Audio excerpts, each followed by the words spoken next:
Welcome back to Goddess State, where we are creating divine realities and building global brands through today, astrology. We have Astro Mama with us, here to talk about a little bit about her journey with astrology for parenting, astrology archetypes, and how to utilize astrology in our businesses. So, welcome with us, Jessica, Astro Mama. How are you today? Are you excited about this conversation? Hi, I'm so excited. Thank you for having me. I'd love to know what brought you into astrology. Like, how did that activate for you? So I feel like astrology really landed in my body and my DNA and my spirit through a journey of self-discovery. And for me, astrology, it helps you get over the fear of being yourself. And to me, it Mhm. gives you like this very like cosmic pep talk to just be authentically you. But I originally found it in the back alley of a CVS in a Cosmopolitan magazine when I was like 13. Mhm. My I'm a Gemini and my twin. We used to go and walk to the CVS and we'd read this magazine. First of all, we thought every Gemini must have a twin, of course, the sign Oh, of the so you're a twin. twin. Mhm. That's so cool. Okay. Yeah, and we just thought that, and maybe it's because we were raised by an Aquarius and a Sagittarius, I don't know, but we were really like convinced that every Gemini must have a twin. And we would read our horoscopes every week in the back of the magazine, and we would read them for our friends, and we just got really into it that way. Um, I learned through life that not every Gemini has a twin, and I Mhm. was shocked, and I realized, oh, there must be more to this astrology thing than I realized. But it wasn't until I moved to California when I turned 20 that I really dove into it, simply because of the conversations I was having in my environment. I was in the spiritual community and I was used to having more superficial conversations around what's your sign? And I would say Gemini. Here, people would say, okay, what's your sun, moon, rising, Venus, Jupiter? And I was like, I have no idea what you're talking about. Like, it felt to me like people were speaking a completely foreign language that I wasn't hip to and I somehow missed during my development. And so I started by watching a lot of content. Like I pulled up a free birth chart calculator. I actually had the wrong chart because I had the wrong time of birth for myself. So I studied learning that I'm an Aquarius rising, and then I ordered my birth certificate and discovered I'm a Pisces rising. And so I got to relearn my chart. And through the process of even just learning both of my own charts that I thought I had, I got so much information about who I was and what I was meant to do in this life. And I started sharing it. I started sharing it on TikTok. This was now, I studied it for about 2 years. And 2020, TikTok, spiritual TikTok is ticking off, is what I was going to say. Yeah. And I was sharing about what I was learning through the content I was watching, through the books I was reading, and people really liked it and they wanted me to read their charts. So I, would have people share their sun, moon, rising, and I would give these mini readings about that. And then I was coaching at the time, and my clients wanted readings, and I started doing free readings on them. And then I would go out to like parties or gatherings, and I was doing readings on people with or without, I feel like, their full consent because they didn't really know what they were getting into. Yeah. And I have Pluto in my eighth house, so I would just like dive really deep into their chart and their mission. And I saw for the people who really were open to it, like how much their physical reality started to change. I saw people leave jobs that they hated. I saw people leave relationships they didn't like. And I saw people adopt new routines and like fitness journeys that they always wanted to do, but they were scared of from these readings. And yeah, that's kind of like how it originally started. And I started getting more serious about my astrology practice, like really serious about it, right around the time that I had my daughter. And I feel like postpartum for me, I was receiving a lot of information and it was I had a beautiful opportunity to be a stay at home mom for almost a full year. And it was like in the background of everything I was doing, I was just listening to astrology podcasts. It was like podcasts and videos. And um, I was just like pummeling my brain with astrology, and I couldn't see anything without it anymore. I was like, I'd see somebody that I'd meet, and I would immediately like see, you know how it is, like you just Yeah. start to see these traits, and it's like it's hard to not see the beauty of somebody like through their astrology and the ways that things connect. And there was always another topic that I didn't know, so yeah, so I went and I pursued an actual certification with Rebecca Oh, Gordon. I took nice. her Yeah, it was really hard but good. Um, she's a great teacher, especially if you want to get your butt kicked a little bit. I felt like I took her intermediate astrology class, and I and it was hard, but it was awesome. Like it was What does so that great. look like to take a class? Like, what would people be in for? Yeah. So basically, for at least for this one, it was all about like predictive work. So Mm. transits, solar returns, horary, which is like kind of like tarot for astrology. I think it's so cool. Oh, my Um, favorite. That's my favorite. Yeah, I love really, horror. Yeah. I have to book a reading with you because I love receiving it. I didn't love reading it. It was hard for me. My brain was, Hmm. oh, what's going on? But I think it's so magnificent and cool. So For anyone basically, listening, horary is where you ask a question, and based on when you ask the question, a chart is cast. And the timing of your question matters because that creates the answer of the chart. So you want to make sure that you're fully prepared and fully ready to ask the question because you'll instantly have the answer in the birth chart. I just love that. I love that aura. And another thing I think is really cool is when you're doing a tarot reading, and for listeners who do tarot, and you get an answer you don't like, and you can just kind of keep redrawing your cards until you Hmm. get the one that you like. You can't do that Yeah, with exactly. horary. It's like, oh, Hmm. you gotta wait, a long time before you ask again. Yeah, exactly. When you said that astrology gives people permission to be themselves, I love that because it's it's hard to convince people into studying something they're not ready for or learning a language they're not ready for. So rather, you just share little insights if they're open to like having their chart read, that it ends up being undeniable and they're like, "Wait, how did you know that about me?" It's energy work. And I remember looking into Simone Biles. I was like, wow, she has such interesting energy. She reminds me of someone who has this energy. Lo and behold, I pull both charts up and they both have Mars and Virgo. But I actually was like, I feel like Simone Biles is a Mars and Virgo. And she was, because I'm like, she's so meticulous with like her actions and precise with like the gymnastics and stuff. And it reminded me of someone who had that energy. And so when we understand astrology, we're going to start understanding people better because everyone ends up becoming a pattern. So I Mm. love that. Um, when it comes to reading someone's chart, what's the first thing that you look for? How do you kind of read a chart? Mm. Well, I want to say briefly the synchronicity of you mentioning Simone Biles because I was also in her chart yesterday. I went on Oh, a that's interesting. yeah, I went on a North Node Mars in Virgo conjunction rabbit hole. There's like 786 celebrities and athletes that have that placement, which is Wow. wild. I have that placement, so I'm obviously a celebrity and an athlete, but and she was one of them. So anyway, I'm just putting that there. I think that's even special because like that North Node conjunction is this really her purpose to like be in her Mm-hmm. body and be meticulous. And anyway, so honestly, the first I probably read very Aquarian, very non-traditionally. The first thing I look at, well, I go in with like a list of things I want to look at. Like I want to make sure I don't miss anything, but I let Yeah. my heart just guide the order that I go in. So the first thing I look at is what's going on with their ascendant, their descendant, their north node, and their south node. Ooh, okay. For me personally, those feel like the more prominent energies of a chart, and I think they can get a little specific about karmic lives and what the soul came in here to learn in this life, growing edges, and then like natural talents.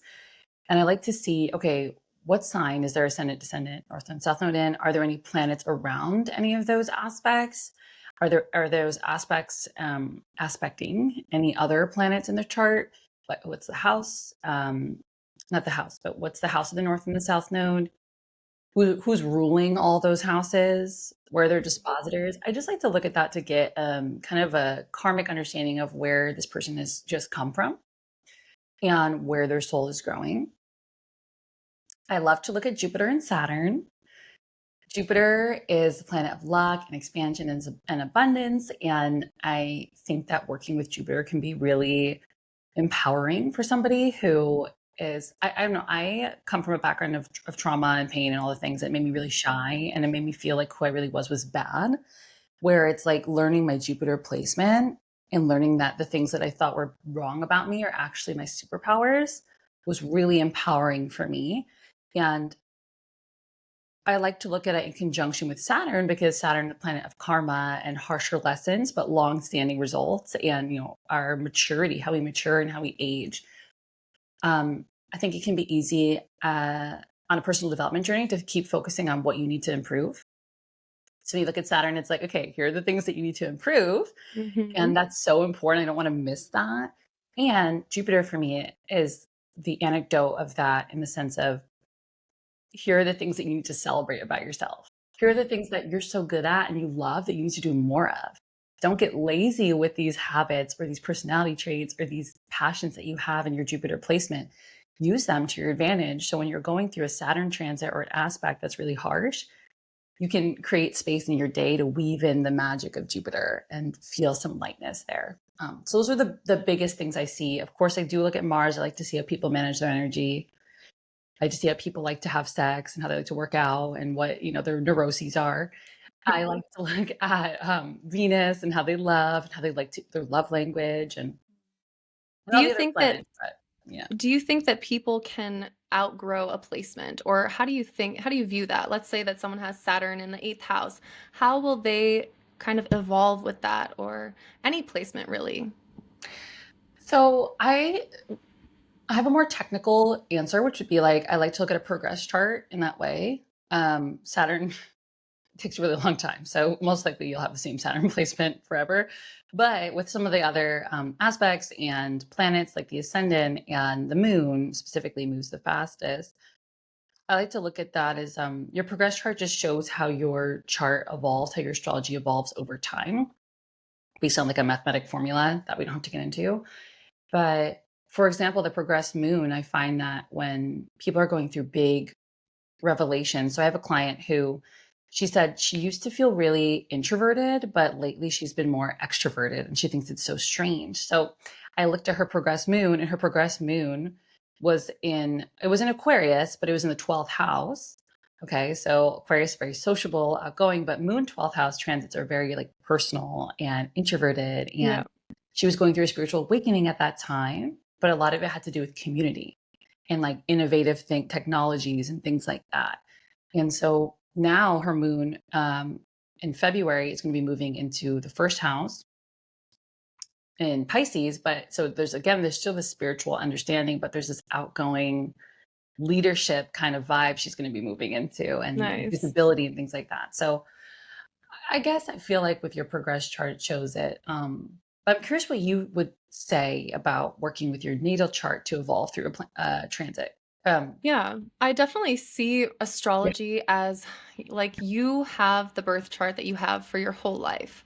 So you're always going to have, like, I'm always going to have Saturn in the seventh house. I'm Mhm, always going to have mhm. Jupiter in the fourth house. So I will always have the blessings of having a beautiful home or a very solid foundation or emotional health, or like I have Pluto in the fourth house of Scorpio. So this ability to like consistently transform the deepest, darkest emotions, it's just forever going to be something I experience in my life. Now, when it comes to Saturn in the seventh, for me, that's Saturn restrictions, boundaries, responsibility in the seventh house of partnership. That's like very heavy. And I've experienced that my whole life. I've experienced isolation in friendships and relationships. And so I feel like it's bringing this evolved self into an energy that you're going to have for the rest of your life. So, if I know that relationships are very trying and need to be built on some sort of stable foundation, or they need to be very, very serious, or they need to have some sort of element of what are we working towards together, right? Then I know relationships for me are not necessarily going to be like a Gemini in the seventh house, where it's like that would feel more, oh, I have friends for a short amount of time, a short period of time, or Cancer in the seventh house, where it's like, oh, I have these childhood friends that I ride with until we die and we grow up together. You know what I mean? So Yeah. I have Saturn in Aquarius, so it's very like isolated energy, walk my own path, but you can come with me if we build something together, type thing. So yeah, I feel like you evolve, but none of your placements are death sentences. It's just about spiraling higher into how to work with those placements. And then, like you said, different times in life, you look at your progress chart, you look at the transit chart of like what planets are activating what moons are lighting up which houses, which planets are being, yeah, touched on, activated. But yeah, I was listening to one of your lives on Instagram and you were talking about archetypes and how you want to put characters to every sign. What does that look like for you? How do you do that? Yeah, thank you for sharing that, Aura. I love the journey you've been on with your Saturn placement. And I love the reminder that we chose our birth chart, Yeah, I like that. and we can work with it and we can evolve placements. And I love the like reverence that you have for the chart that your soul chose. So thank you for sharing that. Thank you. Yeah, so I feel like just basic understanding of astrology. I think it's really easy to feel like it's a foreign language. So I love working with beginners on, okay, let's just break this down like to archetypes. Like you can imagine each zodiac sign as a character in a play. And I like to think of each house as a scene or a setting, right? So, if Aries is the warrior, okay, and I like to look at planets as well too, as like these like hats that they wear kind of thing. So, for example, Mars. Okay, so let's say Mars is like the war general or the boxer or the passionate lover or something like that. Okay, that's the kind of the archetype of Hmm. Mars. Then we're going to let's take it into Taurus because Mars doesn't rule Taurus. So then we have Taurus, and Taurus for me is like sometimes it's like the builder, but also like the lover, the sensual one, like almost like a gardener that's like enjoying their coffee really slowly and like gardening, and then they're dancing and they know where the best restaurants are, and like they love like the five senses of life. Okay, so you're imagining these two energies. And let's say that they are taking place. So this person has Mars in Taurus in the ninth house. So the ninth house, the setting for me would be like sometimes a Catholic church, but also more likely like a college or a spiritual retreat, an airplane, a train, a car, some sort of movement of transportation. So if you can look and see, okay, this Aries like person with this Taurus like person with these Mars like qualities is in a spiritual retreat, perhaps they are the teacher who's teaching embodiment work on how to process rage, or they're That's teaching, nice. something like that. So Yeah. I can go over the archetypes with you if you want me to, but We don't I have to will. get into each one. No, Mhm. definitely. But it's nice for people to know that, like, yeah, you create a character around a certain energy. Obviously, you have to study the energy and everything. But I would love to get into parenting and how becoming a mother, we're both mothers, has shifted or maybe just deepened your astrology practice and how you use that to parent.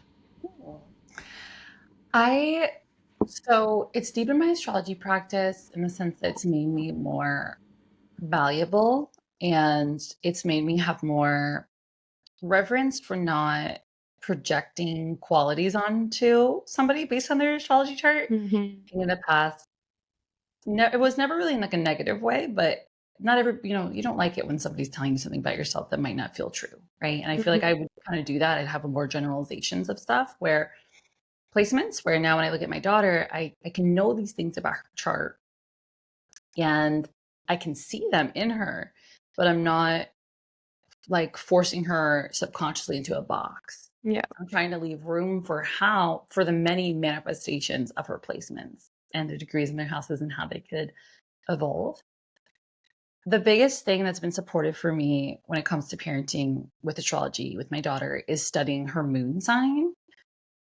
Moon, Mars, Venus, but definitely moon, because to me it shows us like where we process our emotional energy and what we need emotionally and what we need nurturing. The moon also, my studies, represents the mother. And so our role as moms in their life, the things that we can activate them with, and also sometimes the wounding that we pass on to them. So I try to be really mindful of the qualities of her moon and also my own moon, because ours are very different. We have fire and water. So the way that and the houses are completely different too. So the way that I process my emotions is very like almost like flighty. And I need lots of space, and I need space to What's your create. moon sign? My moon's in Sag. Okay, okay, you're the fire one. I was like, you need space, but you're a water moon. I was like, wait, what? Okay. Okay, got you. No, my daughter's a water moon. Okay. So yeah, so she does not want space. Okay, so Yeah. she wants to be like She wants to like have her like go through her emotions, and she doesn't want to be cuddled during it, but she wants you to be there. Like she wants you Yeah. to be like sitting there witnessing her, and she's going through like this huge emotional wave, and she goes through a lot of them during the day. And I'm more like intellectual fiery with my processing of let's talk it out, let's go for a run, let's make a vision board, let's book a flight, like very Sagittarian. And hers is like, I just want you to be with me, and I Yeah. want you to almost feel sad with me, and I want you to be with me and feel sad with me until I don't feel sad anymore. And then I want you to kind of flow with whatever I'm feeling. So um yeah, I think learning your child's moon sign and then also your own and how they come together and how they clash can be really supportive. I've seen a lot of chats, whether it be in Reddit forums or in my own comments on TikTok videos, of mothers who are concerned when they find out the child's birth chart. Or they're like, no, like, I can't believe this happened. I can't believe Pluto is conjunct the moon. Or I can't believe my baby has a moon in Capricorn or Scorpio. What did I do wrong? What am I gonna do wrong? And there's like a lot of fear around just seeing the child's birth chart. How would you help someone process that or hold them through that? I love how perceptive you are, Aura, and how intuitive you are Thank you. because you read my mind postpartum because that was me, literally to a It's a T. lot of women. I think it's a lot of women, and we get into astrology probably because we're trying to we want to learn people, right? For whatever Hmm. reason, our souls chose to learn people through challenges, and we want to be able, I think, on some level, to predict people, to predict ourselves and things like that. That's our shadow side that brings us to astrology.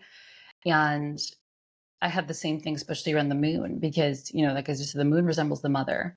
And it also resembles the energy that she was in when she conceived you, and sometimes the energy that she's in through the rest of your life, and the ways that her growth edges and her challenges and your challenges as a result of being her daughter, etc. And I had a lot of paranoia around that, just coming from an abusive mom myself and knowing what my moon was and being, scared about the correlations. I feel like what I want moms to know and dads too, and whoever's watching, is like there are no bad planets, aspects, transits, natal planets. It's all just how can we fully learn the chart, and we can learn the possible manifestations and not get so hung up on the negatives or the fearful components or the shadow aspects. Like creating space to honor the light aspects too. And I believe in like co-creative or evolutionary astrology where, yeah, maybe Pluto will be in your, or excuse Saturn in your seventh house in Aquarius will be there forever.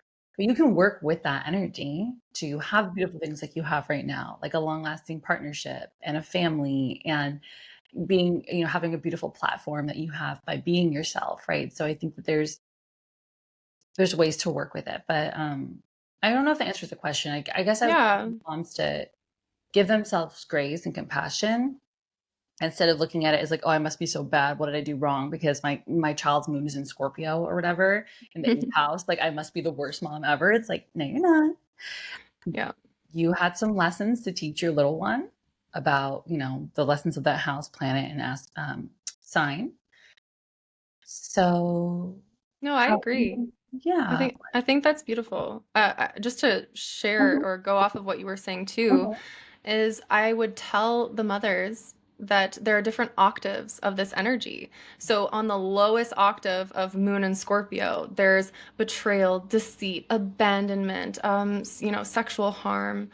That happens on the lowest octave, the lowest frequency if you are in the emotional scale of fear, shame, guilt, and that's how you're brought up, then those experiences are likely to be the ones that you attract.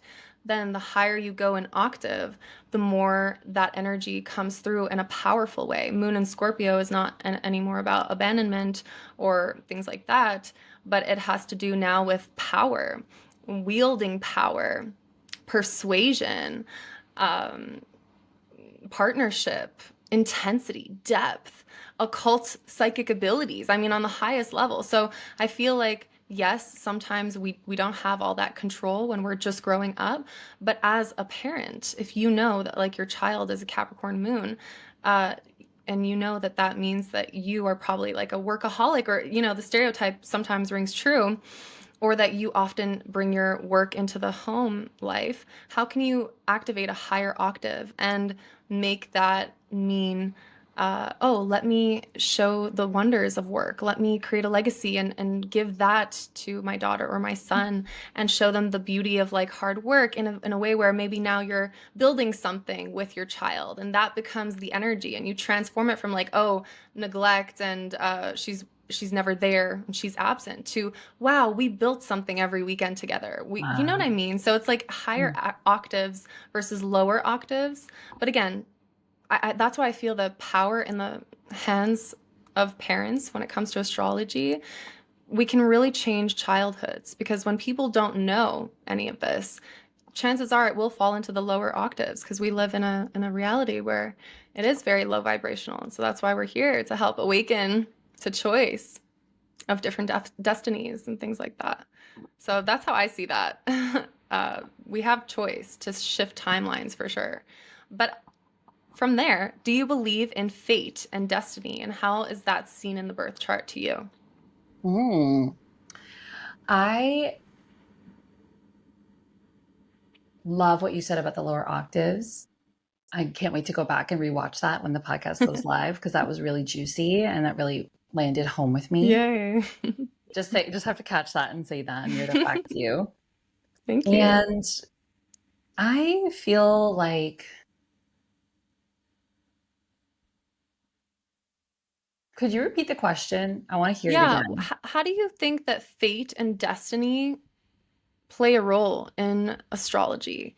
Like, if someone were to see their chart and be like, oh, this is my fate, this is what I'm destined for, this is how it's going to play out. I'm a Pisces midheaven, I'm destined to be an artist, or I have sun in the 12th house, I'll never be seen, or any of these like labels that people kind of cling to, versus like, no, but you always will be a sun in the 12th house. So, like, there is a certain element of destiny and fate. I'm curious to know what your take on that is, you Mm-hmm. know? Yeah, no, I love that. Okay, so I think fate is determined, and I'm sure a Vedic astrologer would have a different perspective on that. So I just want to mention that I am a Western astrologer. I think fate is predetermined, but destiny is created. And I think fate is a spectrum. So similarly to what you were talking about with the octaves, the lower octaves and the higher octaves of a moon plant, a moon aspect or moon placement, I like to think of that as well. So we're talking about this Pisces midheaven, right? Like that quality of being spiritual or religious and creative and fluid and empathetic and self-sacrificing is always going to be there for that person with the Pisces midheaven. That doesn't mean they have to be a healer or an artist. They could be a doctor that brings that energy to their clients. They could be a lawyer who's like a peaceful warrior. There's somebody I know who has a brand called Peaceful Warrior Law, right? Like they could be a boxer who brings like creative, I don't know, expressions into the ways that they like That's wield their nice. boxing gloves. So I think talking about it being a permission slip, I think when we look at our chart as like, this is a part of who I really am. My soul is really wanting to develop these qualities. But in our society, I could do whatever I want. Like, I do think we live in a lower vibrational energy right now. We're all here to raise the vibration. And we do have more opportunities than ever before. So if you want to look at, yeah, midheaven might usually have to do with career, but also just like your public persona and the ways that I think the reason why it's so related to career is just because in 2025 in our world, we spend most of our time working in some way or serving. Mhm. Look at it that way. So, if you're, if you're midheavens in Sagittarius, you could be a healer or a teacher. You could be a wandering sage. You could be a spiritual guru. You could also be a pilot. You could also be a flight attendant. You could also be a professor, somebody who somebody who literally takes people traveling, or somebody who expands people's minds through, they allow people. You could be somebody who creates experiences where people can travel in their minds, a hypnotist. So I like to look at it as a spectrum where the fate is there in the sense of like a spectrum is a spectrum. It does have a start and an end, but destiny allows you to choose where on that spectrum you want to go. And I will say, just through doing chart readings on people who are in their 40s and 50s and 1% in their 60s, like you live out your chart anyway. Yeah, I was thinking that. It doesn't like, it never. Either you literally are living it out with your actions, or your heart and your mind are. That's why I think it gives you this permission slip, right? Because your heart and your mind feel so happy to see that this is in your chart. And you're like, oh, I always wanted to be a healer. I always wanted to be a pilot. I always wanted to be a boxer. Yeah. But I thought it was bad. I thought it was wrong. I thought it was, I thought that was crazy that I wanted that thing. Where your astrology chart is like, oh no, your soul chose to want that thing. And actually, you could have a lot of abundance if you pursued it. So I Yeah, hope I that like answers what your. you're saying there because a lot of the times, through flying blind, let's say, or through just peeling back the layers by walking without the map, kind of takes you a little while to figure it out. Versus if you had the map, you had the blueprint, you might not have to experience with like 8 different brand colors to finally figure out, oh, you're a Scorpio midheaven with Mars in Cancer. I don't know, like very, very watery type energy for your career. And you're like, oh my God, but I tried fire, I tried earth, I tried all these wacky colors. Oh my God, it was water the whole time. And it kind of expedites your alignment when you have the map. So I love that. What would you say to anyone who is like binging these astrology transit videos, being like, this is what's coming up next? And maybe some people are like a lot more fear-based in their delivery, but sometimes there's something to be said about just being real about the energy and what to look out for and the different squares and oppositions in Mhm. the sky right now. I know for me, I really appreciate deeply when astrologers are saying, hey, from Tuesday to Thursday, Mars is squaring Uranus, so make sure to not drive very intensely on the road. And then lo and behold, I go outside, accidents everywhere because people don't know. People don't know, like, hey, with this energy, there's more caution needed. And there, like, it changes your actions so that you can mitigate these terrible results. So, what would you say that like fine line of balance between, listening to every transit in a way that's not fearful, but in a way that's just in alignment? Yeah, great question. I'm going to answer this for astrologers in delivery and then for receivers on the other Yeah, end. nice. So, astrology's in our delivery. I love what you said about preparation. So, that, in this example, the astrologer said, okay, Mars is square Uranus today. I think that's what you said. And Yeah. be cautious driving. Take your time driving. You want to just be mindful. That's very different than Mars is square Uranus today and everybody's going to get into car accidents and don't leave Yeah. your house and don't drive anywhere if you don't have to, right? And Mm. so I think that there's a way, and I think I think all astrologers have good intent. I really believe that as humans, we all want to do the best thing. I also think that we're working with what we know and our own interpretations. So I think the astrologer who approaches a situation from fear is feeling fearful. And I want to hold that person with love, and I want to hold that person with understanding and compassion. I went through that when I first started studying transits, of being really scared about certain things that were happening in my chart or in other people's charts. So, yes, of course, we don't want to ignore it. If Mars is squaring Uranus, don't not communicate about it. But how can you run it through your body and communicate it as a tool for preparation and neutrally? So I also love bringing neutrality to the cosmos because I don't think the planets have an agenda to like try. Mars is not purposely trying to square Uranus to like hurt us, right?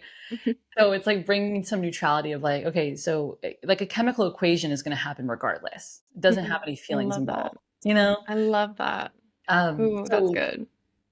yeah, like, so, and so study it like that. Study it as if like the cosmos are making this chemical equation and the result will be the result. And certain results will be different, but they could be neutral. You're taking like a scientific approach almost to it. And then Yeah. one last thing I'll say is just for receivers, I feel like pay attention to how you feel after you consume anything, period. I feel like that's a good rule of thumb in 2025 with content, in the sense of, do you leave this person's channel or this book or this course feeling empowered, motivated, maybe curious because you want to learn more and prepared? Mm. Or do you leave this person's content, book, course feeling scared, frightened, belittled, small? Because astrology, I really think, is meant to make us expand, not shrink us. Yeah, that's so beautiful. And you were talking about how you feel after you leave someone's page, and I thought about, a handful of astrologers who kind of use astrology as a way to pep talk and just give good advice, which Mhm. is it's pop astrology, it's comical, but I don't feel like it's rooted in something maybe responsible as Yeah. what we should be doing as astrologers because it's not all sunshine, Mhm. butterflies and rainbows. And so if you do leave an astrologer's page as like an ego boost or just a happy feel good thing, cool, but are they delivering, the responsible side of like, here's what to watch for. Here's what to look out for. You have a full moon lighting up your seventh house. Make sure that you have your partnerships are solid because that usually activates sometimes breakups, right? And Mm. that's just a natural known energy. So knowing the negative aspects or the negative representations of certain transits and the positive representations of them makes you like a more well-rounded astrologer because you get to deliver the message in a way where it's like, hey, here's the positive, here's the negative. Make sure with that, if the negative is resonating with you, like you need to tie up loose ends or work on that, perfect.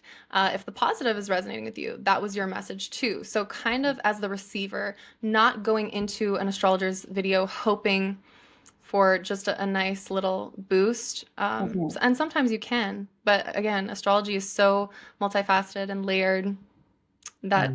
that, yeah, we don't want to just project our fantasies onto it. But yeah, Totally. And if you think about it, Aura, that's a great reminder of spirituality without shadow work is delusion. That's what I really feel like. It's Delulu, but not Delulu is the Salulu. It's like Delulu could actually like really devastate you and your life and yeah. your relationships Mm-hmm. and your experiences because we don't want to just have completely blind faith. So I love that reminder of, yeah, let's also pay attention to the ways that this could be challenging. I just want to end that with going back to this chemical equation situation where like a scientist in a lab who my first semester in college was pre-med. I got C's in all my science classes, so I changed because I was working my butt off to get a C, and I was Oh, like, I'm going wow. to be doing this the rest of my life. Maybe not. Mm. I didn't know astrology yet, but I remember, like when you put, I don't know, when you put two chemicals together to make an equation, to make a result, you don't just leave it and like just walk away because you have to watch it. You have to watch the chemical reaction happen, and when you watch the chemical reaction happen, you can tweak the amount of each chemical or the different chemicals that are in the equation to get a different result. So I think if you're looking at working with like a light aspect and a shadow, I like to say light and shadow, but negative positive also makes sense too. Of like, Mm-hmm. okay, like this, if I didn't know what was going on when the moon was illuminating my seventh house, I could combine my fear of losing my partner with acting in a certain way where I actually lose them. Or Yes. I could take my, fear of losing my partner that's going to be really exasperated right now and combine it with the co-creative mindset of going to therapy or doing a ceremony together or, doing some kind of having a healthy conversation together. And then my relationship could transform in a more supportive way. Wow, what you touched on, it's giving me chills because I love this idea that, like, this is why we don't know our entire lives for this unknown element. Because maybe if we Mm. had a vision of our lives, at 60, 70 years old, and we saw ourselves as like on a throne with a bunch of gold surrounded, and we had that vision, maybe that would change the way that we take actions and it would actually make us take the wrong actions because we think that we have to like position ourselves as this royalty, which ended up ruining our path towards the gold because you didn't actually know that the path required extreme humility and service and like eating shit for years, right? But you didn't know that. You only saw the final vision. So I like what you're saying about if you believe that a certain transit will do something for you, make sure that you're not now creating the very destiny that you're afraid will happen. Yeah, that's huge. Do you have any astrology tricks for people who are wanting to, or do you just have any astrology tricks that you love? Tricks. Yeah, little tricks. Or So, maybe your favorite part of astrology. Like, for example, I love looking at my solar return chart because I mm, feel like I know exactly what's going to happen to me the year ahead. Like, down to a T. As soon as my birthday comes, I look at my chart and I'm like, okay, this is the map for the year. I know exactly what's going to happen. Do you have anything like that? I love that. I love that. And you can like see the different elements you're growing into and the different aspects and stuff. Um, less. I feel like it's I don't want to say it's less positive, but for healing, I really like to look at astrology retroactively.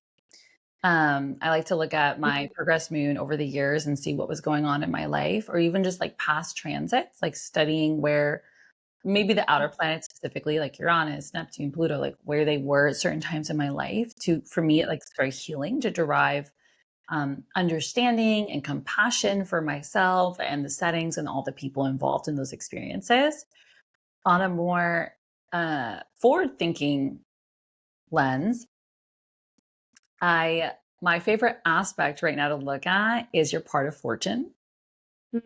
And I could not tell you the mathematical equation for it, or I still don't even really know if it's an aspect or a planet or what the deal is. But essentially, it's the part of your chart where you have this luck. There's a lot of this luck and this abundance. And some people naturally gravitate towards that energy anyway, and other people run from it. And there's another component to that called the part of arrows. Never heard of this before. It was so fascinating, where that's more like your shadow side and your need to control things and the ways that you like your primal kind of part that's like a little unchecked. So I like to look at those because who doesn't need a little bit more luck in their life? Hello. And so I can kind of manifest, for example, I'll just share my part of fortunes in Libra. So I love that we're having Nice. a collaborative podcast right now. And Mine is too, actually. it is, oh, yay. Yeah. Third house. Yeah. So that's so cool. Yeah. And I love that we both like love being partners and having a family and, doing things like Hmm. collaboratively. Yeah. So if I didn't know that, I don't know about you, but I tend to run more shy, actually, more introverted. Yeah, I agree. Are you? Yeah. So we might be like, oh, I'm just gonna do everything by myself. I'm gonna start a business to only work with myself. Hmm. I'm not gonna go to the mom groups, or I'm not gonna, go on many dates or something when you're dating or whatever. Because I just want to be in this solo hermit energy. But part of fortune in Libra is like you got to get outside and talk to people all the time. You should always, not all the time, but you know what I mean. You should be talking to people every day. You should be meeting new people every day. We should be collaborating with people, business partners, and being in union with people romantically and things like that. And then the part of Eros is like, so that's a trick I love for luck. And then a trick for personal growth is looking at your part of Eros. Just you can Google part of Eros calculator. That's how I found it. I wish I had more scholarly resources for you, but this is where I'm at with that. And and you can see like, oh gosh, so for example, mine is in Taurus, and that's like being so focused on a physical connection that it's easy to neglect the emotional. And so when we get the emotional, it doesn't always feel satisfying. And we're always like, gosh, I want more physical connection. And sometimes we create environments where we're having a lot of physical connection, but we're not having emotional connection. And that actually puts us in the cycle of like only focusing on the physical and indulgence and things like that. So the growth is like, oh, how can I be more emotionally available, and how can I be more intellectually available? And even if there's periods where there's not a lot of physical intimacy going on, how can I really appreciate this relationship and appreciate the other components? So anyway, that's my new hack, and I'll let you know I how my love that. studies of it go. I love that. For anyone who wants to implement astrology into their business, or their spiritual business owners, or they just are online coaches or something like that, and they're like, how can I maximize my business luck with astrology? Would there be certain transits that you would tell them to look at, or certain launch dates, or how to plan using astrology? Gosh, I have natal placements that came to my mind. So I'm gonna try to not go that way because I wanted to go natally, which was I was gonna say I don't know, I had a natal Yeah, answer you to that. can give any sort of, yeah, recommendations. I guess I can share a couple transits too, but I just wanted to start with and I know your audience is already astrologers. Most of them are like already hip with astrology, so I can see why the transits would be the next step for them. But my brain was like natally, I just want to look at like how I'm marketing or like how I'm networking. Networking and strategy would go with my Jupiter placement. What I'm actually doing would be more like my Venus South node placement. The way that I'm doing it and how I'm growing would be my North node. And then my branding would be my midheaven. So I just wanted to like kind of so once you've done all that homework, then I would want to look at, okay, so for a launch project, I want to look at my personal transits. And then I also want to look at an election chart, which is like what your, whatever it is you're launching would, the birth chart it would have. And this is why I never fully understood why people said not to launch during Mercury retrograde. I understood that it's a challenging transit and tech issues could happen. But in my head, I was like, oh, I'll just make time for that. I'll make time for tech issues, like whatever. Well, I didn't realize that it's because the chart of whatever it is I birth would then always have Mercury retrograde. So my podcast would, not only when Mercury is retrograde, would be retrograde, it would also have these tech issues and the delays most likely forever. So didn't know that. I have launched during Mercury retrograde before. So I like to look at, you want to look at like I forgot what it's called, but it's essentially I'm sorry, I'm trying to remember what it's called.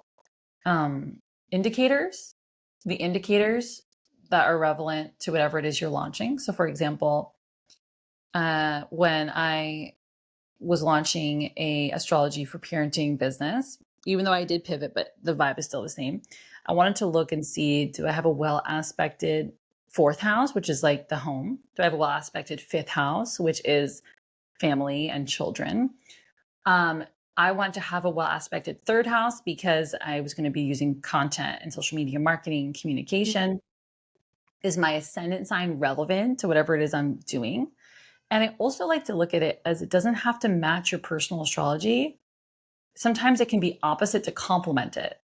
So, like if I have a lot of fire and air in my natal chart and I'm looking for an electional chart of a date I want to launch my new book, I don't have to pick a date that's going to have a lot of fire and air in the cosmos. I might actually grow more from picking one that has a lot of water and earth. Because through the process of launching my book, I'm going to be growing personally through mastering the things that I'm not naturally equipped with, the tools I'm not naturally equipped with. So I'd like to look at the actual chart of what it is I'm going to be launching. And it's challenging if you're like me and you like things happen fast. Sometimes the most ideal date is not tomorrow. Sometimes it's a year from now. Yeah. Okay. Then I also want to look at my personal transits. So, okay, what, especially if you're an entrepreneur or you're a solo, like you're the CEO because you are the business. So I want to look at when do I have a positive Jupiter transit? When would I have a well aspected Saturn transit? Because so Jupiter is our luck expansion, Saturn is staying power. So it might take time to build something, but it's going to last forever. Do I have things I would like avoid? Like I would avoid like Saturn being on my ascendant. I would avoid, some people wouldn't, but I would avoid Saturn being on my midheaven. I would avoid any kind of Mars Saturn conversation, any kind of Moon Mars conversation. And I would also make sure that my 11th house and my 12th house are well aspected, because the 12th house is like hidden enemies and the subconscious and things we don't see. And then the 11th house is community. So if you're going to be launching a book to people, I want to make sure that I'm having positive transits when it comes to my subconscious and my hidden enemies and my community as well. So it's kind of a lot, but I think it is a lot. I think it's It hard, is a lot. you know, Yeah. like, hey, so, but what I will say, the last thing I want to say, and I want to hear what you would look at too as well, is you can always change it. Like you can do a rebrand, you can renew your vows, you can refinance your mortgage, you can recover. If you don't like your tattoo, you can get it covered up or you can get it changed to something else. And when we do that, I feel like you do get a new chart for that project. So I Yeah. also just want to bring that out. Like you're not doomed forever if you go back and you realize you launched something during Mercury retrograde. Yeah, You know? exactly. And I feel like there are certain times where the project just wants to be birthed, no matter what the planets are saying. And sometimes you have to choose to go on your own intuition and your own inner compass and not let the planets block you. Because I spent a lot of times too being like, whether it be for personal relationship commitments or whether it be for partnerships, business endeavors, projects that I wanted to launch, there would always be something, right? It's like, okay, well, Mars is in Taurus right now. That's going to be slow movement. I don't want that. So let's wait 3 weeks until it Mm. gets out of the transit. But then in 3 weeks, you have a terrible moon south node conjunction. And then you're like, no, this isn't going to be emotionally fulfilling long term. And there's always something. So Mhm. sometimes you just have to look at the chart and be like, is this good? Can I live with this if I birth this project, with this? And what I love to do too is take a screenshot of the birth of whatever it is. Oh, I applied for a TV show and I screenshotted that, and then I kind of put a little photo of, yeah, just the transits, what were happening, and then I title it, and then I save all of these, and I'm like, this was the birth of this application, because everything has a birth chart, right? So yeah, no, I definitely think that you can try to plan as much as you want, and in the reality is you'll only know in hindsight what worked. And that's why I love what you said. The retrospect is what you use often. I feel like the best astrologers do that. They have to see like what happened. Um, a little bit of insight for me, a couple years ago, I had a miscarriage, mm. and I looked back on what was happening, and I had Capricorn Mars, which is exalted Mars, transiting my Capricorn Mars, and I pushed my body really hard, and I was like, that's interesting, right? And so you look at life and then you study it after, and you're like, wow, this. So now I have the wisdom and data to be like, hey, when Capricorn Mars is transiting your Capricorn Mars, you might be like way overexerting to the point where you don't even realize your own limits, and bad things can happen, right? And yeah, so that's just, we live and we learn, but I think that the best things that you can do as an astrologer and someone getting into astrology is tracking your past and then giving that data. I feel like we need to put this data somewhere. It'd be a shame to live your whole life with all this wisdom and not give the data somewhere. Like I know Chris Brennan has the astrology podcast and keeps all of this data in every episode, which is great. I feel like every human being should track so that we have all this data, you know? Wow. I love that, Aura. Thank you for sharing that. And Thank you for receiving. yeah, I love like the healing that studying your astrology in that moment really brought you. Hmm. And I also love the reminder of it will never be totally perfect. It literally can't, because Yeah, then it's true. You can use astrology as a tool for growth, or you can use it as a tool for procrastination. exactly. Like there will, Exactly. there's always going to be something retrograde or something is in a sign you don't like, and Hmm. then it's going to take 30 years to move signs. Like, okay, are you going to wait 30 Exactly. years until you're on Exactly. a switch signs, Exactly. or are you know what I mean? Like it's like, yeah, I love that reminder of it's never going to be fully perfect, and I love that you screenshotted the application that you sent in for the TV show. I'm excited for you. I hope that it goes well because I could feel that. Because I think that's cool Thank too. Of just you. like let me just actually just do whatever I want. Me follow my gut in the moment, but I can screenshot my chart. So again, just like personally, you're working with, Saturn in the seventh. You can work with Mars in the sixth or whatever, if that was for your application. Yeah, because it would be a shame to not know. Like, imagine it was very successful and it grew to like millions of followers or whatever. It would be a shame to not know, like, when did I actually apply? Were the stars involved in this success? And so just screenshotting every moment you do something very significant, whether it's like, oh, I met this person. What time did I meet them at? Because that's Mm, the energy of the relationship forever. So, yeah, it's definitely very interesting. that's so Um, cool. yeah, just as a closing ceremony, is there anything that you really hope that people take away listening to this, whether they're business owners, whether they're mothers, whether they are just like women who are goddesses looking to use astrology for their everyday? Is there anything that you really want them to know about this practice? Hmm.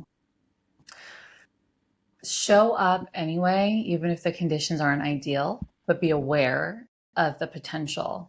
And that's just, I think, for life in general. Like I came on here today, I did not sleep well last night, and that's okay. Yeah, instead of feeding into, I didn't sleep well, this is going to be bad, I'm going to be the worst person ever, and Neptune station direct, but it's in Pisces and whatever. Da, da, da, da, da, da, da. Like I Yeah. just gotta be like, okay, this is the astrology right now. I'm aware of it. I'm aware of all the elements in the chemical equation and how they could combine. I'm aware of my own personal inner world because we don't want to use astrology to get out of ourselves. So I'm also aware of how I'm feeling in my body, how I'm feeling emotionally, how I'm feeling intellectually. And I'm a co-creator of my life and I can wield my sword in the way that feels best for me. And I'm open to however this unique cocktail that I've created with the universe with the planets will unfold.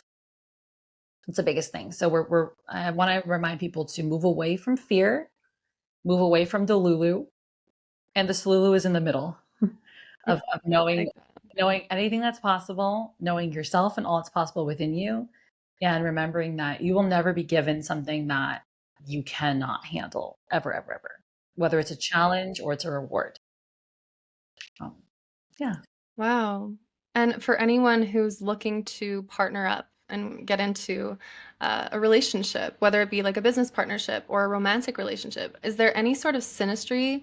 Synastry is basically planets that work well together or don't work well together, or just the compatibility of different planets. How would you, coach a friend into their new partnership? Would you give certain advice like, hey, make sure that this, and this line up, or be careful of this? What would you kind of tell them for synastry? Yeah. Business wise, I like to see ascendants in different elements. So, and complementary elements. So I'd love to see like a fire and an air ascendant. I'd love to see the earth and water ascendant, just because I think it can show complementary personalities that can handle different things. I also like for people to search for somebody who has a Mars, a North Node, a midheaven, or a 10th house party going on that's different than yours in an area where you need to grow. So I'm a very mutable person. Most of my chart is mutable placements. So if I'm looking for a business partner, it's easier for me to pick somebody who's also very mutable, but we're going to be like flying around in the wind. So I actually need to pick somebody with more fixed and cardinal placements, okay? Because we need to balance each other out. They need me for creativity and expanding their mind and maybe social stuff and networking. And I need them for how to file our taxes and the deadlines for things, and sometimes maybe even the starting power of getting the project going.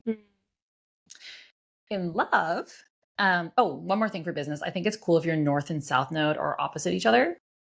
So I just think there's, again, a lot of balance. And there's also a mutual understanding of your soul was where my soul is growing. And then my soul is where your soul is growing. So I can give you insight to how you can make the most out of this life based on what I learned in my past life and the ways that I grew.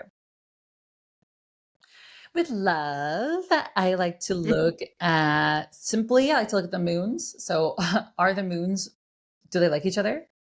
If you were going to imagine those two people in a bar with the archetypes, would they get along well? Would they at least be friends? Okay. Or are they going to like really, really clash? Because that could be something that would be challenging for a new relationship, especially. I would look at not for synastry, but just for love language, look at your partner's Venus sign and how they love.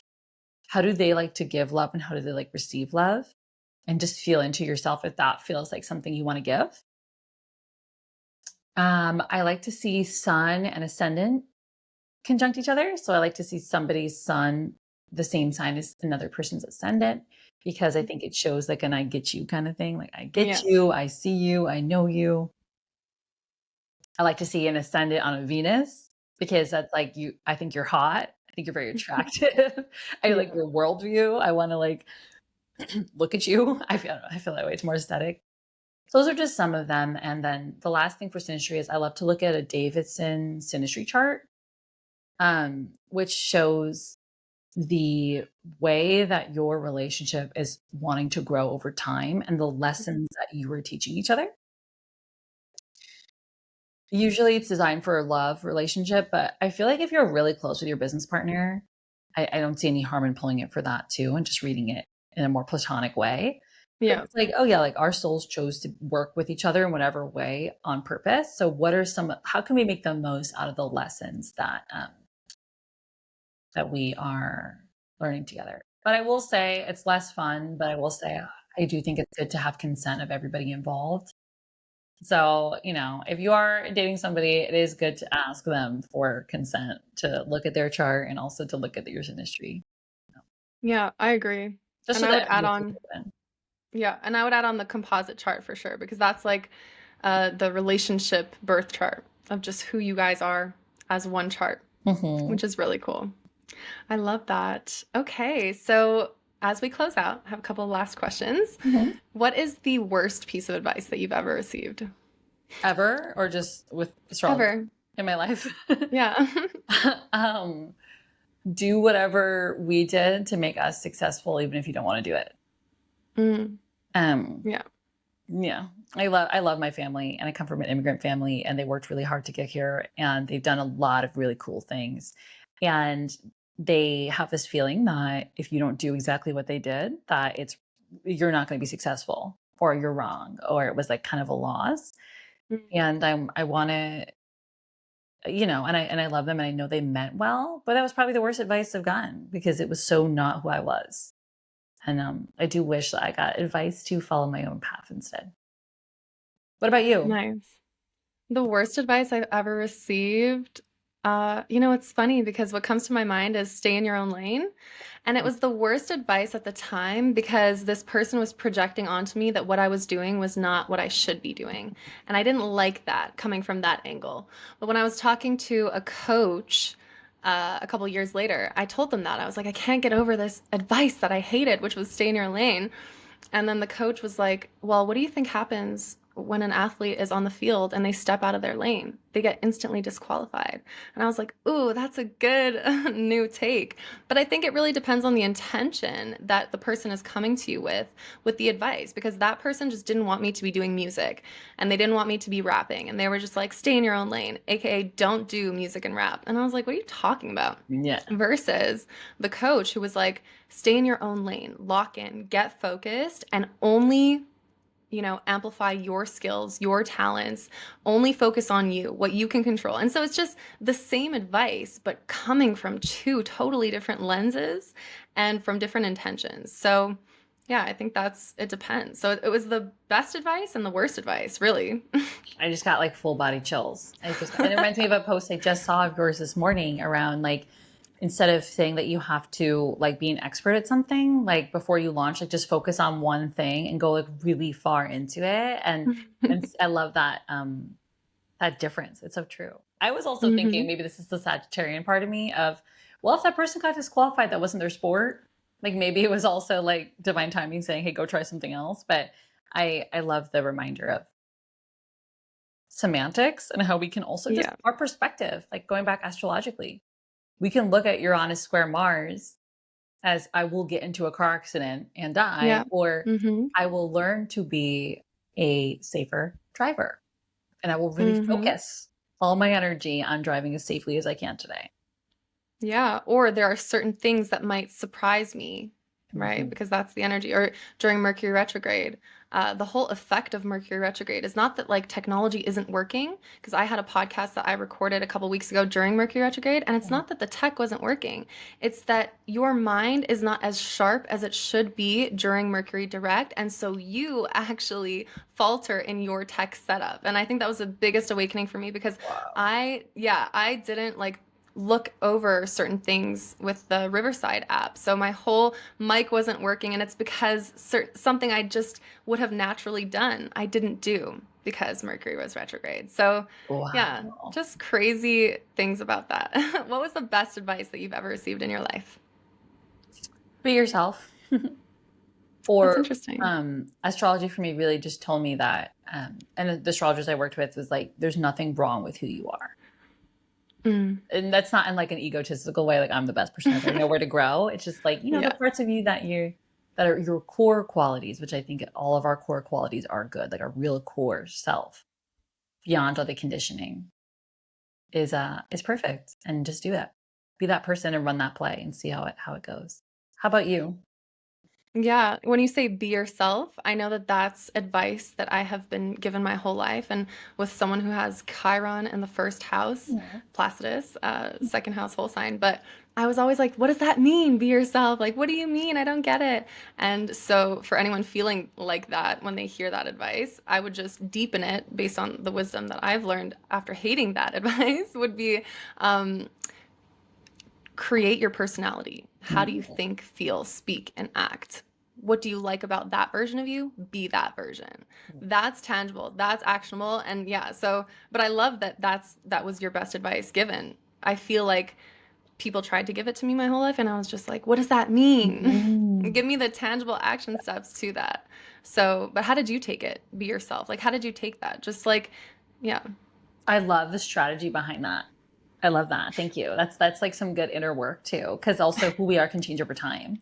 So I Yeah. love that. Like that feels like something I want to do right now. Of okay, wait, let me go back and do Aura's questions in a journal almost. Can think about like this version of me. I felt really seen Mm. and safe.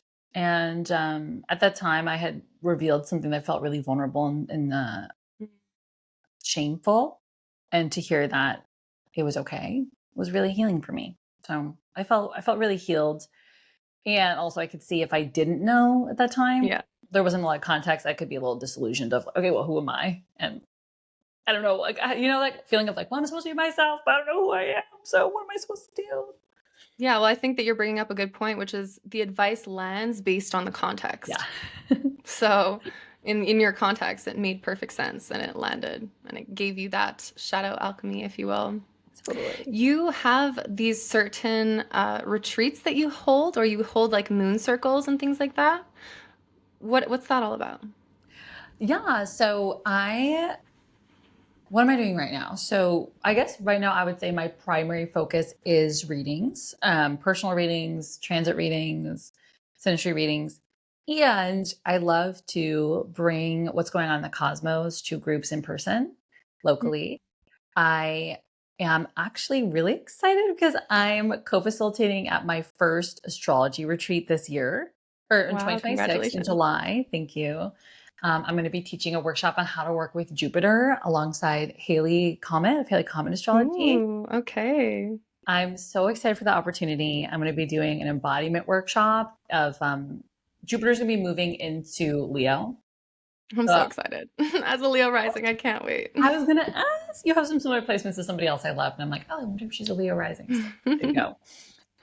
Yes, no, y'all are ready to shine. I want to see all the Yeah. Leo risings like show out and step up and be shining, like the bright sunshines that you are and the celebrities you are.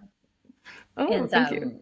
yeah, so we're gonna be doing like some stuff around like, okay, we're kind of like I just feel like Jupiter and Leo, like we have to get into our bodies and it's gonna be fun and vibrant and just like starting off Yeah. this year of um of a new type of energy.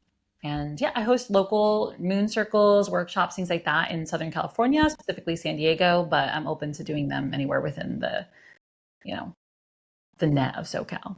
So Nice. So how can people work with you? Where do they find you? you can visit the-astromama.com, all one word, and you'll see all my current offerings. You can also follow me on Instagram at the astromama _. Yay. Thank you so much, Jess. Thank you. This was so beautiful. I really hope that all of the goddesses listening to this use astrology in a very empowering way to have permission to be seen. And thank you for sharing your beautiful gifts with us, Astro Mama. Yay, of course. Okay, we'll see you next week for the next episode. Bye.